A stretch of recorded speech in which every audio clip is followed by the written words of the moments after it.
a todos. Depois de um dia intenso de apresentações e comunicações, vimos aqui agora para uma conversa mais informal. Tenho aqui à minha direita a professora Eugénia Cunha, que é consultora do Instituto em Antropologia do Instituto de Medicina Legal e professora catedrática aqui da Universidade de Coimbra, e o professor Pina Cabral, que é da School of Anthropology and Conservation da Universidade de Kent e do Instituto de Ciências Sociais da Universidade de Lisboa.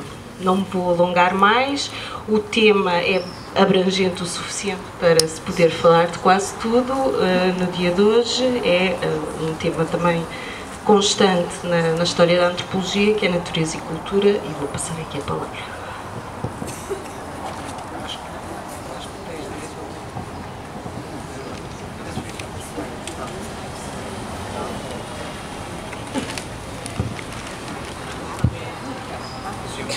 Então, boa tarde.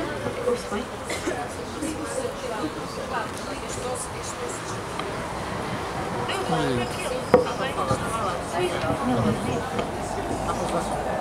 Estávamos a dizer para usar só um, porque isto ia dar a geneira com dois. Mais? Está bem. Boa tarde. De facto, o tema é demasiado abrangente. Corre-se o risco de perguntar o que é que vamos falar. Tivemos aqui essa questão. São demasiados os tópicos que poderíamos aqui abordar. E eu pensei então, como estamos em Coimbra, e como eu faço antropologia biológica, e na Universidade de Coimbra existem, entre outros, as coleções osteológicas identificadas, ou seja, os tais ossos que nem toda a gente conhece ou entende, eu queria começar por aí, ou seja, aqui no Departamento de Ciências da Vida nós temos das maiores coleções do mundo identificadas. Temos coleções osteológicas identificadas ao todo, são pelo menos 2.500 indivíduos identificados, uns só com o crânio, outros com esqueletos com esqueletos completos. E porquê é que eu estou a falar nisto? Porque isso tem a ver com a história da antropologia. Estas coleções são de um período em que qualquer instituição que se prezasse tinha que ter uma coleção osteológica. E isso tem a ver com a maneira como se lidava com o corpo, com a mente, etc. E então era natural, era esta mesma palavra que eu queria utilizar, era natural naquela altura fazerem-se coleções de corpos, entre aspas, porque o esqueleto é uma parte de um corpo, e porque o esqueleto também então é um corpo. Passados mais de 100 anos, sobre o início de algumas dessas coleções, que também existem noutros locais dos Estados Unidos, em Paris, por exemplo, em Itália, mas não com estes números. Em Lisboa, como sabem, também existe. Passado quase mais de um século, o meu grupo de forenses está a fazer uma coleção de agora, do século XXI, mas grande parte dos países não pode fazer coleções. Já não é possível fazer coleções. Os Estados Unidos e o Canadá não conseguem fazer coleções. E, sobretudo, o que se está a ver é pedidos de devoluções de corpos, ou seja, o American Museum, o British Museum, o Museu de História Natural de Paris, etc.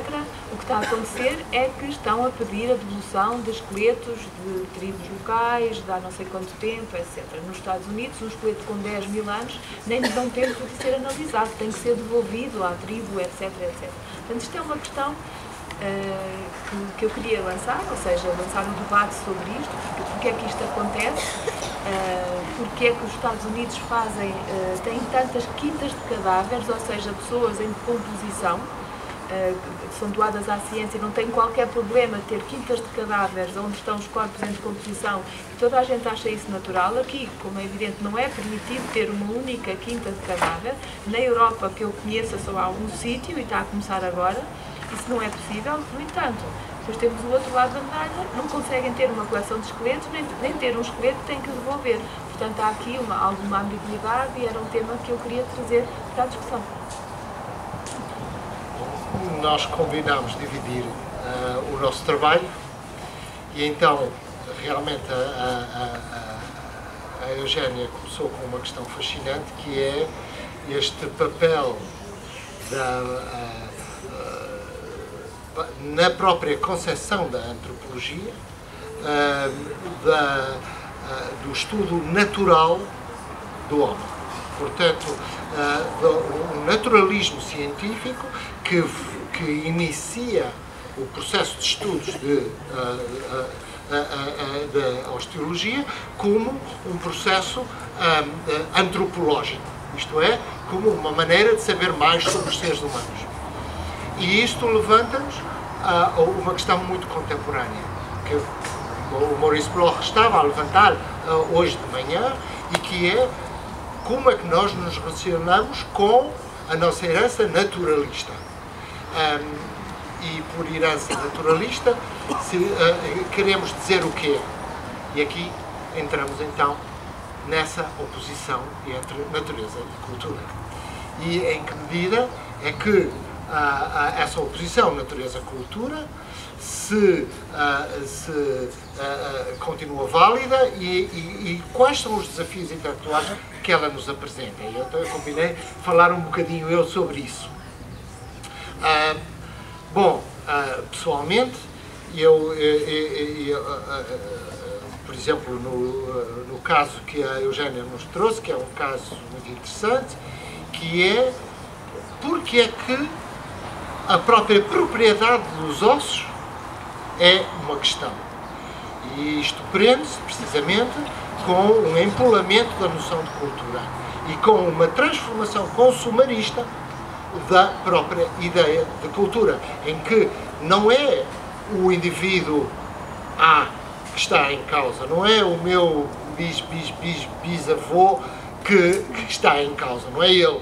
Portanto, não sou eu, é a própria ideia de que esse indivíduo é possuído por uma cultura e que, por sua vez, os que são descendentes dele o possuem não individualmente, mas em nome de uma cultura.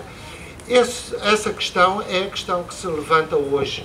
Eu creio que é, e o Maurice Bloch dizia-nos hoje de manhã que assim o era, e eu concordo, é um dos grandes desafios para a antropologia contemporânea. Por outras palavras. E isto eu deixo-vos aqui para vocês acharem que não.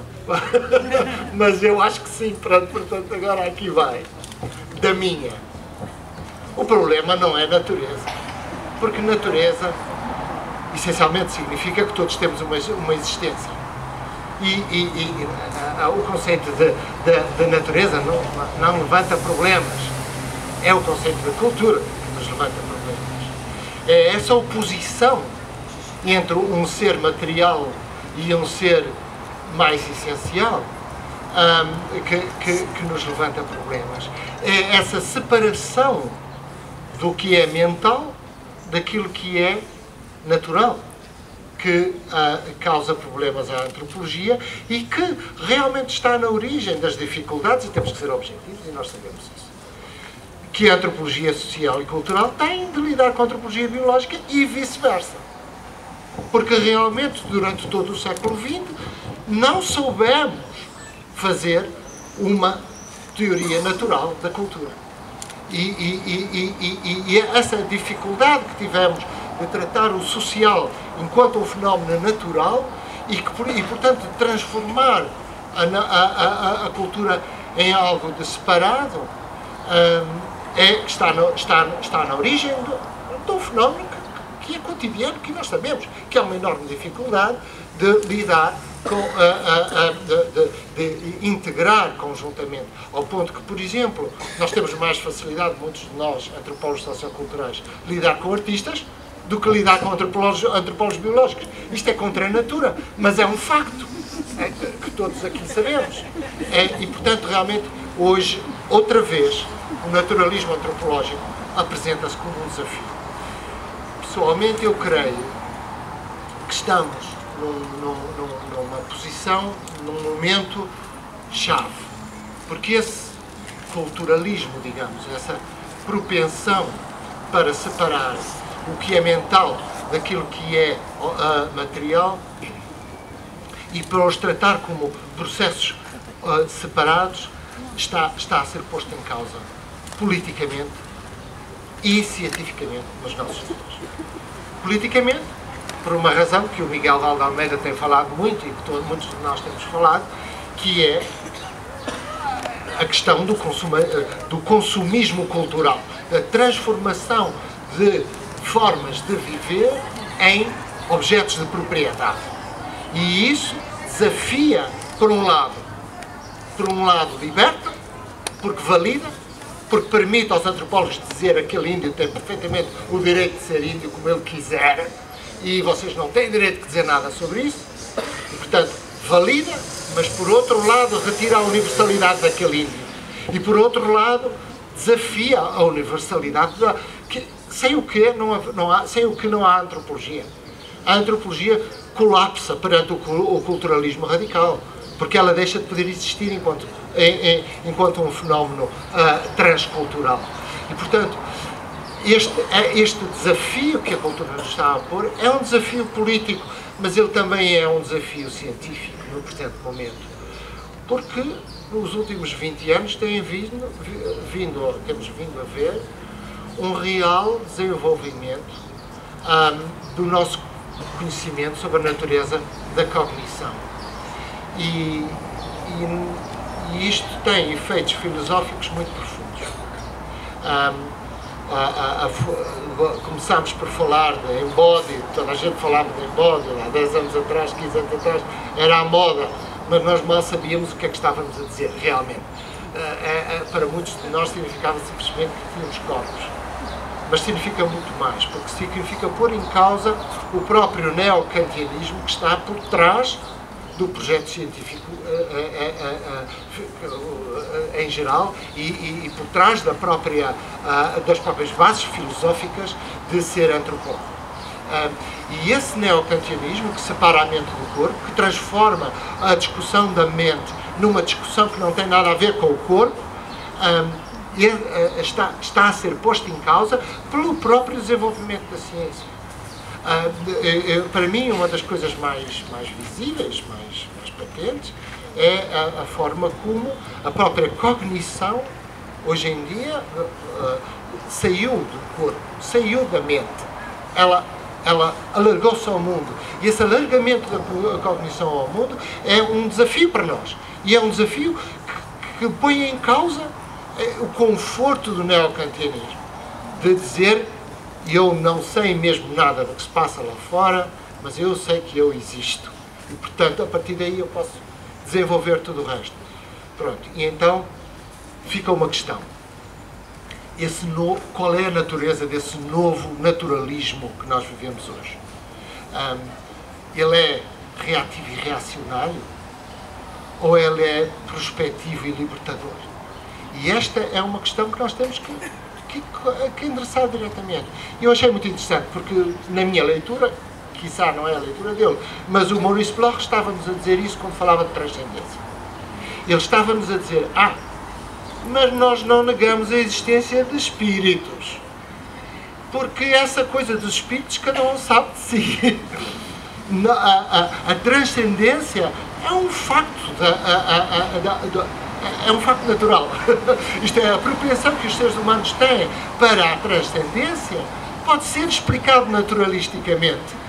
E, portanto, a ciência não entra em conflito com a espiritualidade. E eu gostava que assim fosse. Mas não sei se vai ser possível. É um desafio que nós temos. E se somos antropólogos, vamos ter que tratar dos corpos, dos ossos, mas também vamos ter que tratar do espírito. E então, essa questão é uma questão que nós temos que saber. É um desafio para nós. E no presente momento não sabemos bem como sair dela. Mas ele está lá, está à nossa frente.